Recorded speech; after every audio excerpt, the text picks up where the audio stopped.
আমরা পেট্রোল পাম্পে গিয়ে জ্বালানি পাচ্ছি না, তাহলে সমস্যাটা কোথায়? যদি সরকার মনে করে যে এখানে সিন্ডিকেট আছে নিয়ন্ত্রণের বাইরে, তাহলে সরকার যদি সিন্ডিকেট নিয়ন্ত্রণ করতে না পারে, দেশবাসীকে ঐক্যবদ্ধভাবে আহ্বান জানাক, তাহলে আমরা গিয়ে সিন্ডিকেট নিয়ন্ত্রণ করব।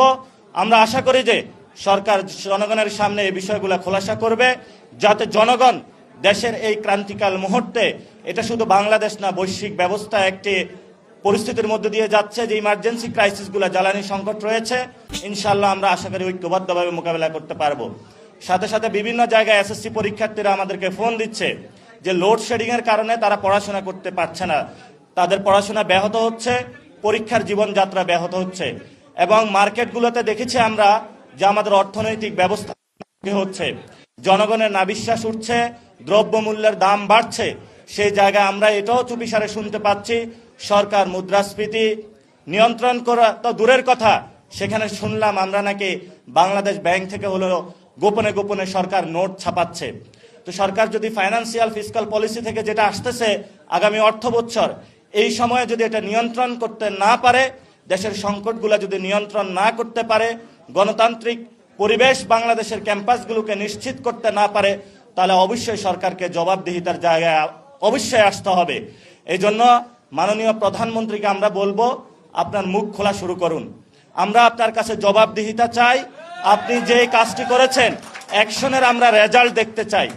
আপনি বলেছেন সোশ্যাল সেফটি নেটসের আওতায় বাংলাদেশের অনেকগুলো মানুষকে বিভিন্ন খাতে কার্ড দেওয়া হবে। আমরা এটাকে অভিনন্দন জানাচ্ছি, কিন্তু সেখানে যে টাকাগুলা আপনি ব্যয় করবেন, সেটা বাংলাদেশের যে বাজেট রয়েছে কত পার্সেন্ট ব্যয় করছেন, সে টাকাগুলা কোথায় থেকে আনবেন, সেটাও জনগণের জানার অধিকার আছে। এবং পার্লামেন্টে সরকারি দল বিরোধী দল আজকে যে আলোচনাগুলো চলছে করছে, এগুলা দেখে আমরা হতাশ। জনগণ আইন প্রণয়ন করার জন্য আপনাদেরকে পাঠিয়েছে, সেখানে যারা মানুষগুলো শহীদ হলো, জুলাই আহত হলো, সেই মানুষগুলোর একটি বড় দাবি ছিল যে বাংলাদেশে আমাদের হসপিটালগুলোতে অ্যাক্সেস থাকবে, এডুকেশনে অ্যাক্সেস থাকবে, নতুন নতুন আইন তৈরি হবে, যে আইন তৈরিগুলোর মধ্য দিয়ে আমরা একটি নতুন বাংলাদেশ দেখতে পাবো। কিন্তু সরকার সেখানে গিয়ে আমরা দেখলাম কি, বিরোধী দলকে একবার হলো হাস্যোজ্জ্বল মুখে হলো সমালোচনা করে, আবার হলো সরকারি দলের মধ্যেও সরকার হলো কখনো কখনো চুপ করে থাকে। আমরা আশা করব এই যে আমাদের যে সংকট রয়েছে, এই সংকট থেকে ইনশাআল্লাহ আমরা ভবিষ্যতে উত্তরণ করতে পারবো। এবং আমাদের সেন্ট্রাল কমিটিও আমরা গুছাচ্ছি। আমাদের দল এখন ডে বাই ডে বাংলাদেশের ইনশাআল্লাহ তৃণমূলে যাচ্ছে।